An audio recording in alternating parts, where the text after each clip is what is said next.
Okay.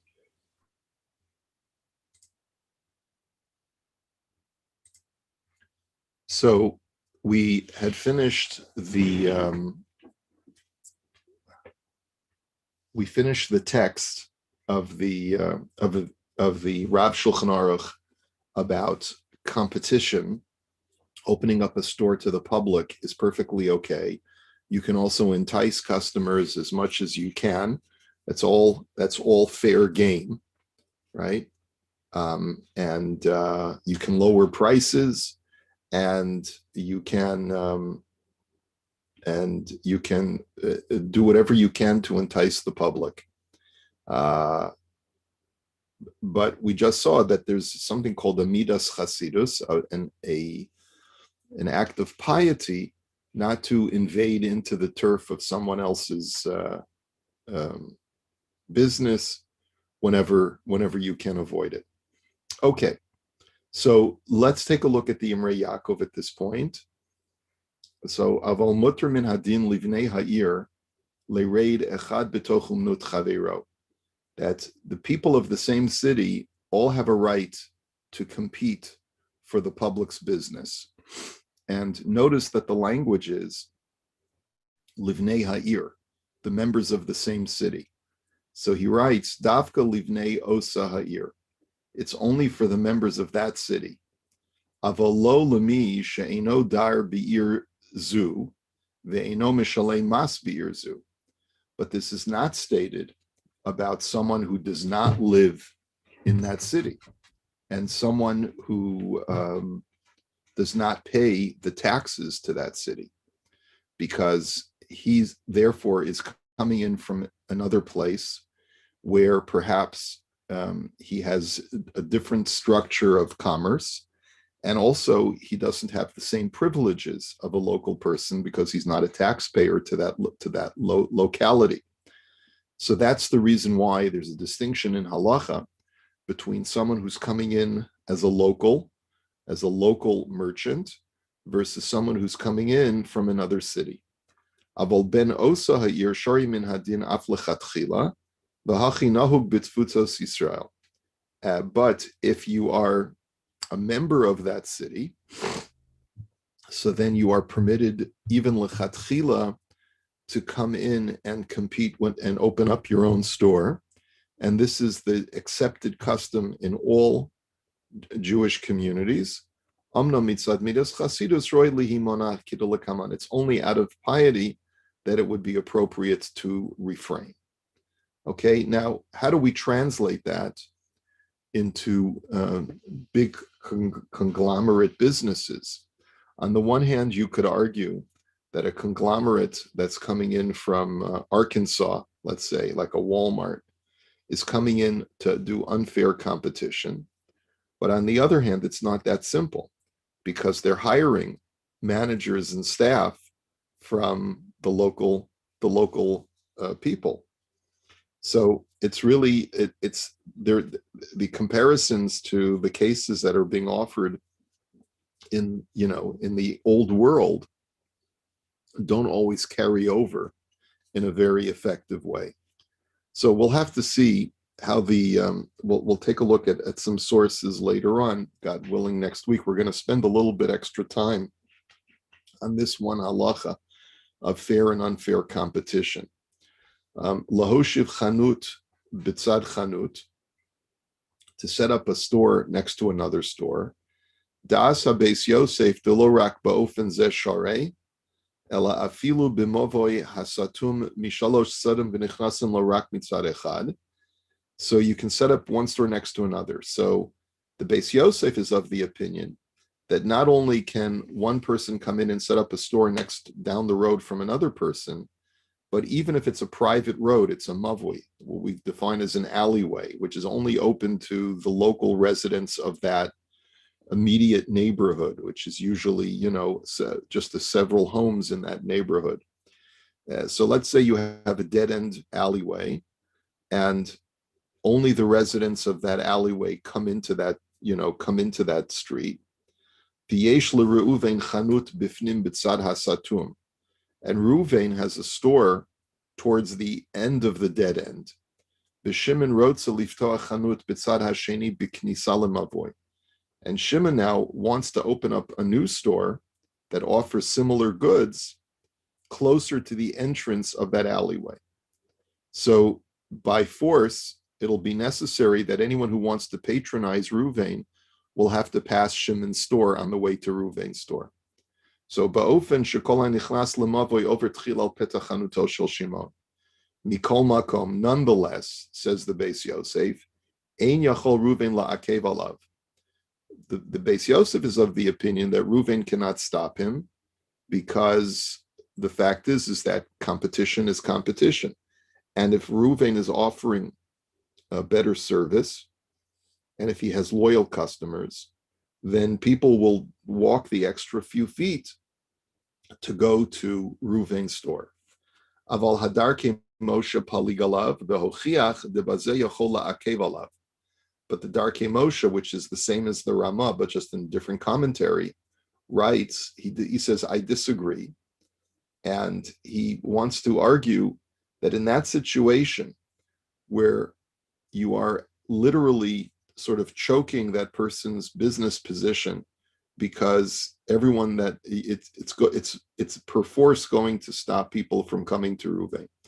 In other words, the Darkei Moshe wants to argue that when all things are equal and everyone has equal access to both stores, so then it's fair to set up a competing business. But if you're going to create a scenario where you're curtailing traffic to Ruvain's store because of the opening of your store, so then that becomes more halachically problematic, and you can actually stop him. So since there's a machlokus here, it becomes problematic for someone to say that I can stop you, but at least you see that there's a difference of opinion as to whether this is fair competition or not. So the Imrei Yaakov had said that you're not interrupting this person's livelihood by setting up a competing store because he can always up his game and lower prices and so forth. Ulam imze ba'ofan shehu posei chayav shel harishon delo yiknu klal etzlo azasur. So the key is that you're not going to perforce put the other guy out of business. But if through the opening of your store, you know that you're going to be putting the other guy out of business, so then it's not going to be permitted to open up your store. So you have to very carefully measure, is this going to put this guy out of business? And if the answer is yes, because no matter how much he's going to try and lower his prices, he will never be able to do what I do. So then before you open up the store, you'd have to ask the dayanim of the city, is it permitted for me to open up the store? At the end of the day, they may tell you, in the case where the first vendor is offering an inferior product at a higher price, that yes, what you're offering we want in our community, and therefore we want you to come in. Or maybe they may say, well, why don't you try to go into partnership with this first guy? He doesn't know how to do the product as well as you do. Teach him, and maybe you'll be able to create a collaboration with him. But at least some kind of solution should be sought so that this guy is not put out of business immediately and ends up without any source of income. That's really the most important thing. Okay, so those are the general guidelines, that competition is healthy in halacha, competition is desirable, and as a general rule, you cannot stop a competitor unless you can demonstrate that the opening of his store will certainly put me out of business. Okay? So let's take a look at some of the likutim, which are going to prove to be very important over here, because we're going to talk about intellectual property as well, and a few other things. So in the Likutim, the first thing that he writes is, you're not allowed to enter into your friend's business. If it's, let's see, what was this going on? You are allowed to enter into your friend's industry and compete with him. So the Likutim writes, Mi shehit fi sefer yashan shekfar hudfas. If a person already published an old book, here we get into the publishing business, which there is a huge amount of literature written on intellectual property in halacha. And we're going to try to touch on a little bit of it as we go along. We'll probably spend a significant portion of next week talking about competition on intellectual property, where a person has expended an investment on proliferating intellectual property. So, mi shehit fi sefer yashan shekvar hudfas. A person has printed an old book. He's reprinted an old book. This is what was done. This is before the age of recordings and digital things, just the printing press. And a person went into business and printed a book. And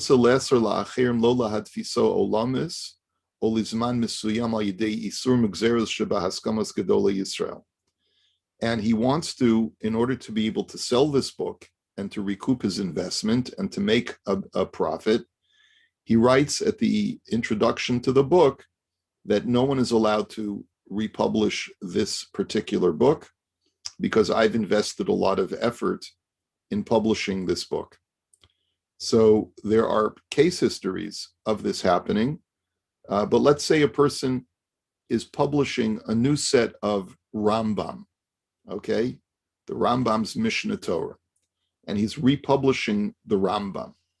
And he wants to make sure, and what he's done is it not only he's invested in new typeset, he's formatted it nicely on the page, he's put in a beautiful font, and he doesn't want, and it took him a lot of effort, and he wants to make sure that he's going to be able to sell his copies of the Rambam.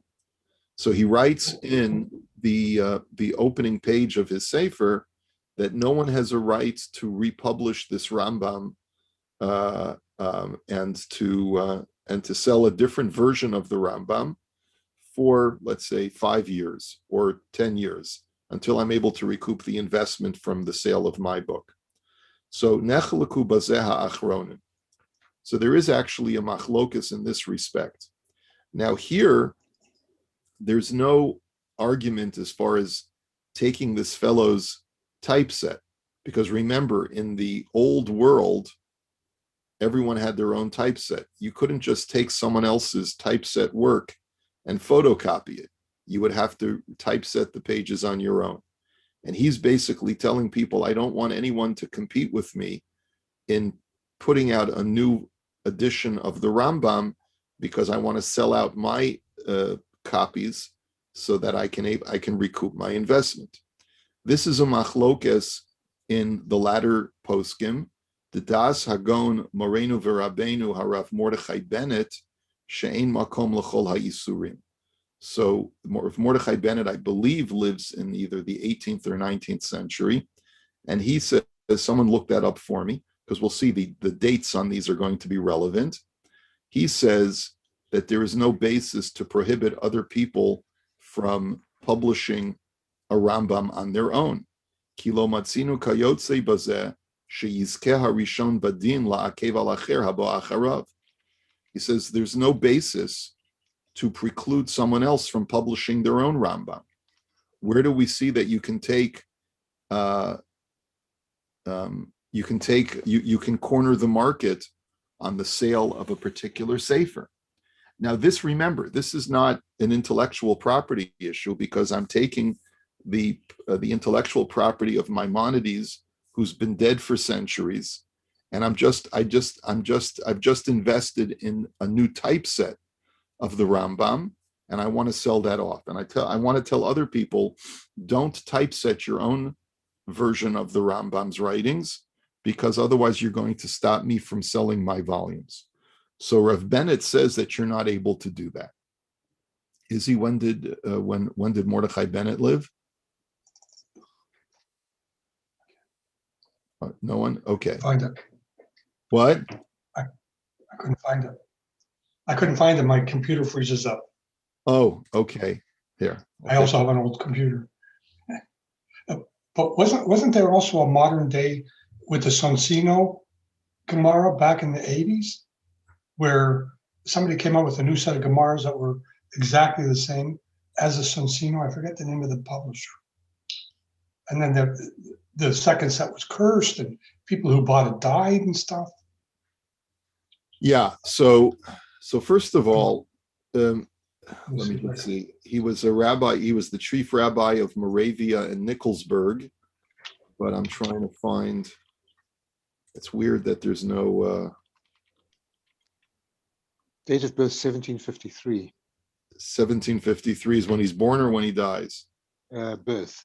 Okay, so he's late 18th, early 19th century. Okay, yeah, he died in 1829. Okay, dies in the early 19th century. Okay, very good, thank you. So in that situation, Rav Bennett was of the opinion that, right, since you're doing your own typeset and it's an intellectual property that belongs to neither party, but it's an open, it's what's called, it's an open copyright, because it's the author has passed away many, many centuries ago, then anyone has a right to take that non-copyrighted material and do with it as they please. That was his attitude.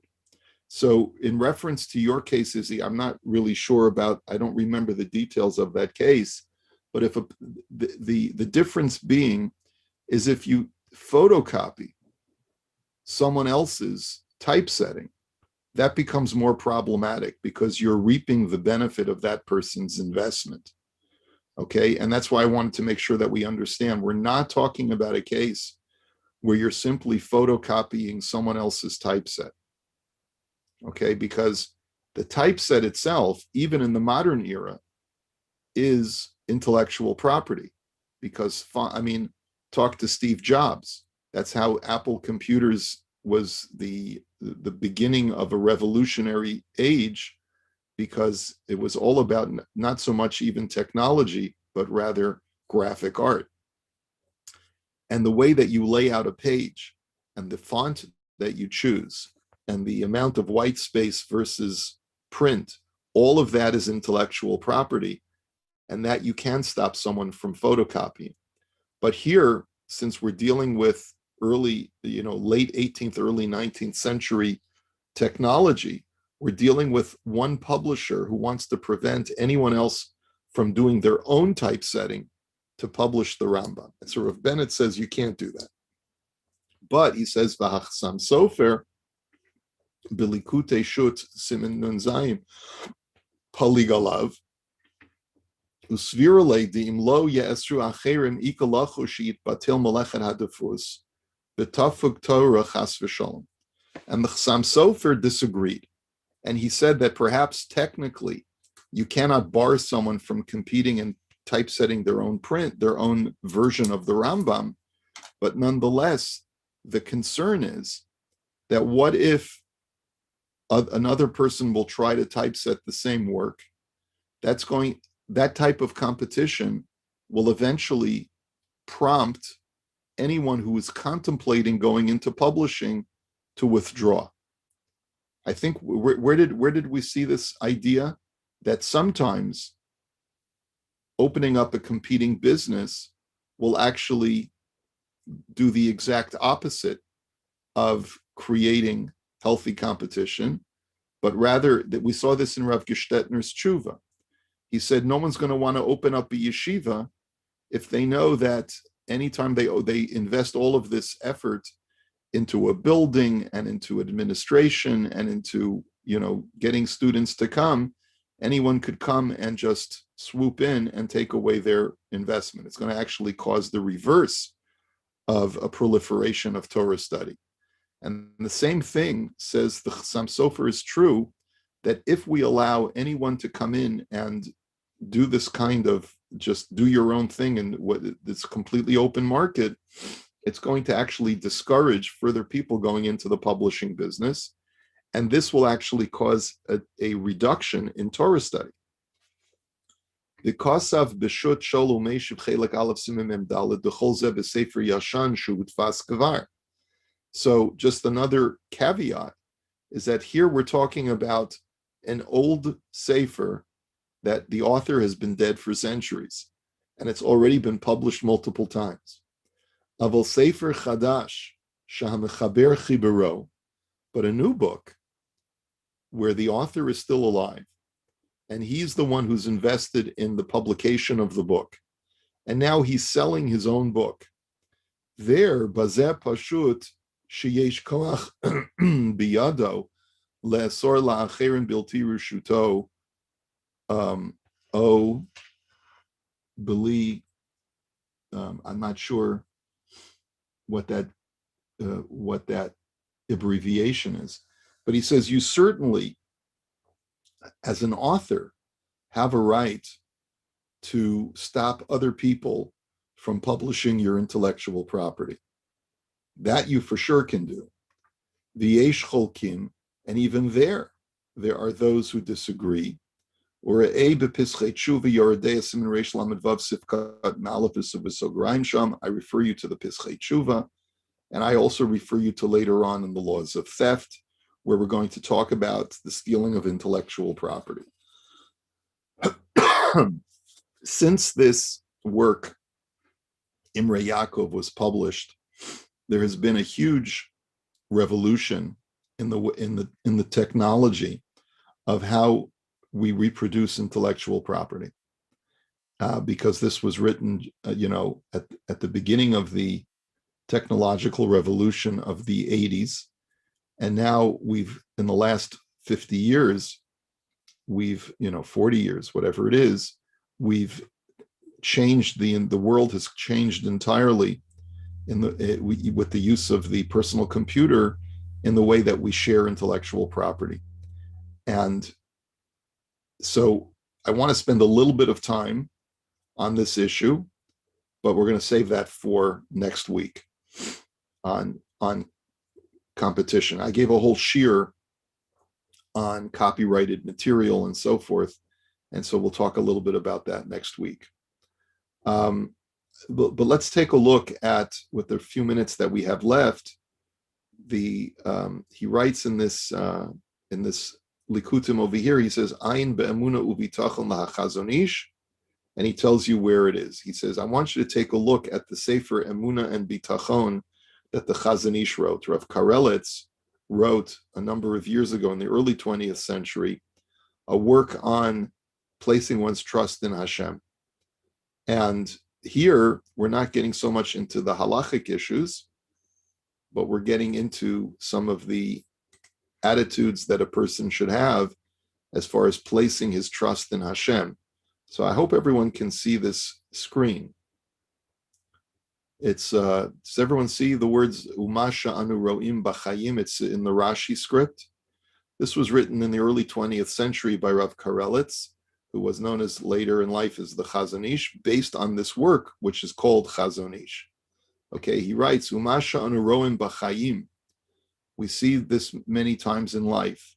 Reuven ish musari v'zimrat habitachon al dal sfatav tamid. That Reuven is a man who is committed to an ethical life, and he's always constantly singing the song of bitachon, meaning that he always says, I place my trust in Hashem. Megane et rov ha'ishtadlut u'meta'ev et ha'redifa achar parnasa. He eschews an aggressive pursuit of making a living, and says, I place my trust in the Ribono Shel Olam. Va'amnam hu ish matzliach u'v'chanuto lo yachsar lo lekuchot. And yet he's successful in business. He has his own store. People come and buy from him. He seems to be like a real tzaddik. Ve'einenu zakuk l'rav hishtadlut. He doesn't seem to require to exert much effort in being able to make a nice living. Amnam ohev hu et habitachon ki halo gama bitachon mar elo panim shochakot. And he actually loves to place his trust in Hashem because his trust in Hashem has served him well, throughout his business career. V'hinei niftanu pitom lirot et Ruvain haboteach mitlacheshim ne'arav ve'anshei atzato eich lahafer atzat re'ehu. And then all of a sudden, this man who always has professed to place his trust in God, we are surprised to discover that he's now conspiring with a number of his friends how to stop a competitor from coming in onto the market. Omer liftoach chanut kemoto, who is trying to open up his own store. V'hu malei etzev mizeh, and Ruvain is filled with a lot of anxiety over the prospect that he may have to face a new competitor. Uviyot techilato rak b'chivyon libo umitbayesh legalot hadavar pen yihiyeh lecharpa be'enei makirav, and he doesn't want to reveal the fact that he's nervous because he doesn't want to be embarrassed about the fact that he's nervous about a new competitor. Holechu me'abed gam midat habusha besofo umatchil bihishtadluyot guluyot lahani machshavat re'ehu. But eventually, seeing how this guy could actually come and start a competing business, he swallows his pride and actually starts to publicly make efforts to prevent this fellow from opening up. And he takes a very circuitous path in order to be able to foil the efforts of his new competitor. Umidat habusha chamas tahalech mikerev libo, and any shame that he might have had in the past melts away. V'oseh begalui ma'asim nivzim upulot shiflut le'ein kol chai, and he starts doing things which are not appropriate, things that normally would be unseemly, would be things that we would not expect an erlicha yid, an honest, ethical person to do. The hahatachrut shebeino uvein re'ehu mitparsemet tachlit hapirsum v'naseh l'sichat hayamim. And this new kind of competition, that the strife that now is between him and his fellow competitor, become famous in the neighborhood, in the community, and it becomes the news of the day. Velo yada hikalem ubodeh te'amim v'nimukim asher b'sheker yisodam k'dei lahatzdik et ma'asav. And he keeps trying to defend his behavior, and Ruvain tries to explain that I'm not doing anything wrong, and I'm just trying to preserve my business. Od mitchakem lahosif biurim chadashim labekarim shekol ma shemitchare neged re'ehu hu l'shem shamayim v'al pi Torat hamusar. And he even figures out how to explain how the reason why he's trying to put this other guy out of business is based on Torah principles and is based on doing the right thing. I mean, he creates a whole song and dance. And he even deceives himself into thinking that he's right.